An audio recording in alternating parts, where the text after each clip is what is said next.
welcome to Cricket Talk with Venky. Today we are going to talk about the pink ball two-day test match. Let's first welcome Venky. Venky, welcome to the show. Thank you very much. Namaste, Srinivas Murthy. One of the bizarre test matches that I have ever seen, Venky, compared to Chennai wicket in the second test, this wicket didn't look that bad and it was coming onto the bat. There was bounce in the wicket, but still both teams struggled. And it was not the turning ball which caused the problem. It was a straight ball which caused the problem. Well, if this is not as bad as the second test match at Chennai, then obviously this test match should have gone on to the fourth day or maybe probably the first session of fifth day. So if this had to get over, this test match had to get over under 2 days, that means to say that there is something wrong with the pitch. And why I'm saying there's something wrong with the pitch and not with the teams is only because, two top class teams are playing this test match. That's England and India. And they're the top four.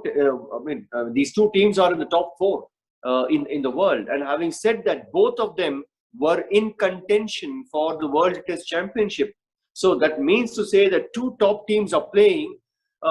Definitely, when two top teams are playing, I'm sure you don't really see that there is a lot of problem with the teams other than the pitch, isn't it? So, I definitely feel that this pitch was not a good Test cricket pitch because one ball is enough. One ball that could turn square is enough to put a lot of thoughts in the bowler, in the batsman's mind, so that even a straight ball, they tend to play for the spin, and if it just straightens up, and you're either out LBW or you're out bowled. So I think that's what happened. No, Venky, to be fair to the curator of Narendra Modi Cricket Stadium, the world's largest cricket stadium, there was not a uneven bounce was not there. A, B. The turn was, what shall we say, compared to Chennai, it was not exorbitant, I would say. Then there was good bounce. The fast bowlers also initially had good bounce. But still, I don't know why the batsman could not cope up with, especially the straight one. The ball was, I think, Venky, coming fraction of a second faster than what the batsman anticipated. Is it because of the pink ball? Oh, definitely, yes. Pink ball did make a huge difference as far as the movement is concerned, as far as that bounce that you are talking about for the fast bowlers is concerned. And also, they were not able to read the ball in terms of whether, which one is going to turn, which one is going to keep straight. And probably that's because, one, it's a pink ball, and also, I would definitely like to give credit to the spinners. If you look at the 30 wickets that has fallen basically in this test match, 28 wickets has been taken by the spinners. It's Jack Leach and Joe Root from England, and it's Axar and Ashwin who have taken most of the wickets. So in that sense, that shows that the pitch is helping the spinners, it's assisting the spinners, and it's like, why I'm saying pitch is not a great cricket pitch, test cricket pitch, is only because it's very simple. For me, the example I would give you is on a damp wicket, okay, a ball that stops and jumps for a fast bowler, that one ball is more than enough to create a lot of thought in the batsman's mind to whether to come forward or to go on the back foot. That just one ball which stops and jumps, that's more than enough to create a lot of trouble. So that's exactly what has happened. And we were saying that it was just straight ball, but the point was not about the straight ball. It's about that one ball which, where it gripped and turned square, and also a puff of dust coming from the pitch made a lot of difference, made a lot of, or created a lot of issues in the batsman's mind. From both the teams, it's not just one team. One more thing you have to observe from second Chennai test and this test was, Chennai was a slow turner. Ball used to come slowly. If it was on the good length, batsman was easily able to go to the back foot and play. Whereas here, the ball was coming quicker. Yeah, maybe because of the pink ball, when it lands on the PU coated leather side. And B, the wicket was comparatively faster to Chennai. So it looks like, both the sides batsmen had that slow turner in mind and they were stuck to go on the back foot and play and got stuck, I would say. Well, I would agree if England had to think like that, because Indian players have been born and brought up on these pitches. So if Virat Kohli himself was not able to really explain the reason why their batting didn't really do too well in the first innings, that shows that the pitch was not conducive for Test match cricket. In fact, I would say the second Test match wicket, the pitch, and the third test match, definitely it was not a good test match cricket. It is not good advertisement for test cricket. Why I'm saying that is because people would love to see the teams playing till the fourth day or the fifth day, and definitely this test match robbed the crowds, the spectators, to watch Virat Kohli bat or a Rohit Sharma bat for long periods of time, or a Joe Root bat for long periods of time, and so on. I have to agree with you on at least some percentage. The reason being the battle between bat and ball was not equal. It was totally loaded toward the bowlers, as you rightly put. If you see both the innings, one guy from England and one guy from India scored half century. Apart from that, no batsman can say that we were settled and we were able to score. But again, forget the batting part, Venky. You have to appreciate the performance of Axar Patel. I think England is struggling to read him. He comes with a different action, round arm. He comes wide of the crease. So they play for the angle. In fact, if you see, Venky, most of them played the wrong line and got out.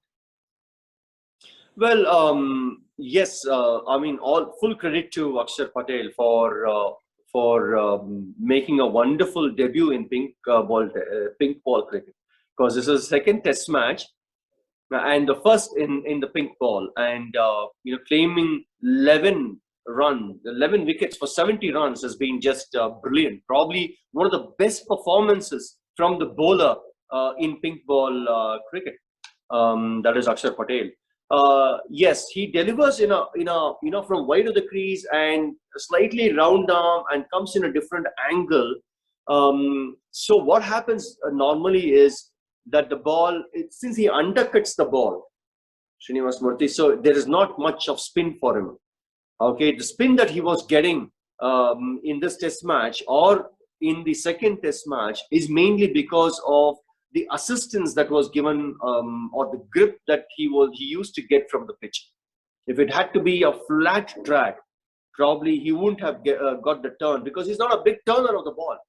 He's not like a Nadeem. He's not like like other orthodox left arm spinners.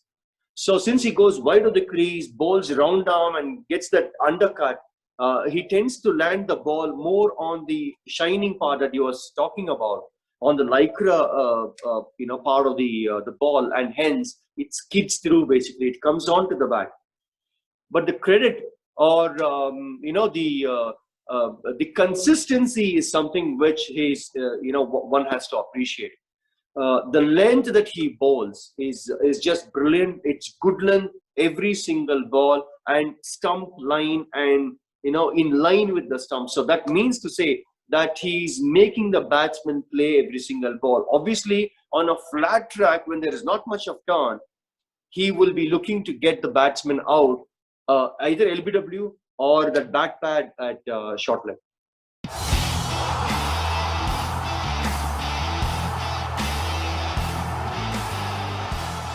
Canara Bank. Together we can.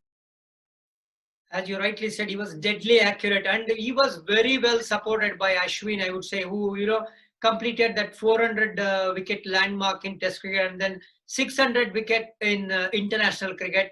He is a champion performer, Venky, and the way he got Oli Pope on both innings, Venky, was a treat to watch. In fact. Yeah, look, that's the difference, I would say, between Axar and Ashwin. Of course, Axar is playing just a second Test match, whereas Ashwin, I think, probably 70 plus Test matches he has already played.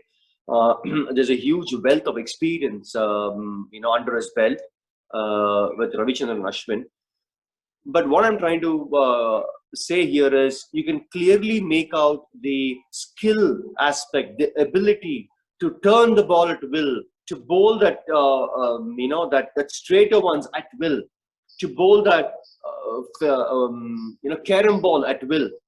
So that is skill, that is ability, and he has really worked hard on it. So he's definitely a champion bowler. He's bowled extremely well. 400 wickets is no easy task. One has to really work extremely hard. Very few Indian bowlers have got to that mark. I think he's one of the top, probably, I think it's maybe fourth bowler or something, third bowler to have scored, third bowler to have got 400 wickets. In fact, if you see the spinners list, it's Anil Kumble at the top, followed by Harbhajan, and then it's Ravichandran Ashwin. There's no doubt about it. Venky, now coming to the England part, see there, I think the selection of the team itself, they went wrong. Do you think after after the game, you can see they were at least one spinner short? Definitely, yes, I agree with that. They should have gone with 2 spinners and 2 fast bowlers, with Ben Stokes as the third fast bowler and as an all-rounder. I think this should have been the combination, whereas they went with 3 genuine fast bowlers and 1 all-rounder, plus 1 all-rounder, that is. So 4 fast bowlers and just with 1 spinner. But still, I mean, Joe Root was there to support the spinner. I mean, getting a 5-wicket, his first 5-wicket haul was that shows that the pitch did assist spinners, and anybody, even a fast bowler, if he had turned his fingers or his wrist, I'm sure he would have got that turn as well. I mean, just can you believe it? Indian batsman giving 5 wickets to Joe Root, who is a part-time bowler. Joe Root, in fact, dismissed all the 3 left-handers, Rishabh Pant, Washington Sundar, Axar Patel, then the 2 tail-enders. Of course, the top batsmen were removed by Jack Leach, who was also very, very impressive. He was the lone warrior, I would say, but he didn't have much support from the other end. And India finished up the game very, very easily. 10-wicket victory is a big victory. In fact, India is just 1 step away from playing in the World Test Championship finals at Lord's from 18th to 22nd June. Venky. Oh, it's definitely they're right on track, and it's just a matter of 1 good test match. A good performance in the test match, irrespective of the result. In the sense, like, they should not be worried about the result. They should be worried about, or they should be thinking about the process, how they're going to go about the 4th test match. The pitch is going to be different. So the condition might be the same, the weather condition might be the same, but the pitch condition might be different if we're not very sure about it, since it's a different pitch altogether.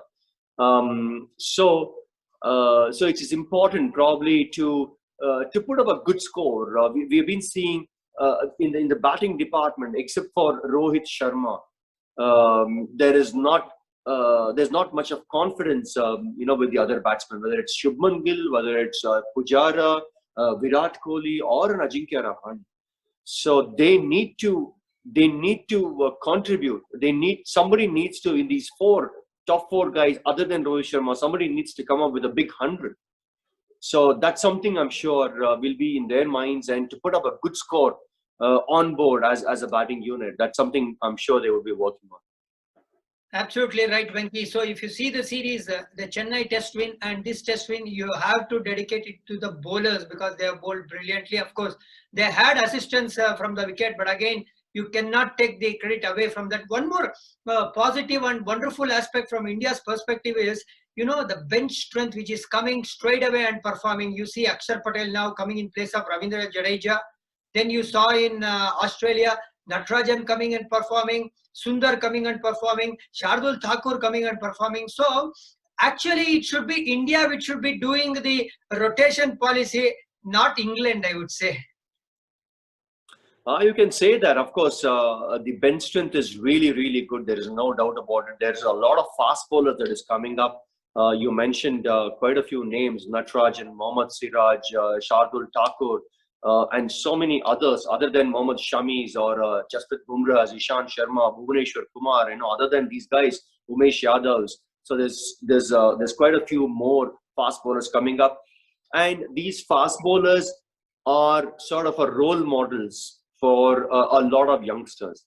So that's one of the reasons why I keep saying that we need to prepare good test cricket pitches so that people would be encouraged, fast bowlers would be encouraged to pick up fast bowling. Fast bowling is not an easy job. It's a most toughest job in the game. So for fast bowlers, to be encouraged, I think it's very important from the stakeholders. It could be the board of control for cricket in India or the respective state association to prepare a very good track. I'm not saying that it should be assisting the fast bowlers, but it should definitely encourage the younger fast bowlers to pick up fast bowling. On a lighter note, Venky, in fact, fast bowlers have the added advantage of traveling abroad in England, New Zealand, South Africa, Australians. It is the fast bowlers who are chosen ahead of the spinners. You hardly have one or two spinners when you tour all these countries, Venky. So there is that added incentive for the fast bowlers to get motivated and do well, in fact. But how many matches do you play abroad compared to matches that are played at home? This is what I'm trying to say. So obviously, when you're playing 50, 70 test matches, the major part of your career, a lot of matches you play at home. So a fast bowler, promising fast bowler, if he's waiting to just go outside and perform, then he would in a 10-year career, he would have played only say about 20-25 test matches at the most. So this is what I'm. The things have changed. I think if you see the World Test Championship, which is going to conclude in June, India played 4 home and 4 away. So the future World Test Championship will also have equal number of home and equal number of away games. So what anomaly you said is going to be adjusted going forward. So that much is at least you can say better, I would say. Absolutely. I mean, this debate can go on and on and on. It's important to find a balance between ball and bat, between fast bowlers and spinners, and so on. Absolutely, Venky. But wonderful talking to you. This test, even though was played only for 2 days, but every session there was some or the other action. First day we saw 13 wickets falling. Second day we saw 17 wickets falling. So totally, as you rightly put, 30 wickets fell in just 2 days. But again, India would be very happy that they are ahead in the series and also just one step away from Lord's. So let's hope that India do well or even better in the last test and come out 3-1 trump in this series and end up in the World Test Championship final against New Zealand. Absolutely. I wish Indian team all the very best as well. Thank you, Venky. Thanks for joining me on the show. Thank you very much, Srinivas Murthy. A pleasure being on the show. So viewers, thanks for watching and keep watching the Canara Bank YouTube channel and also visit our Facebook page.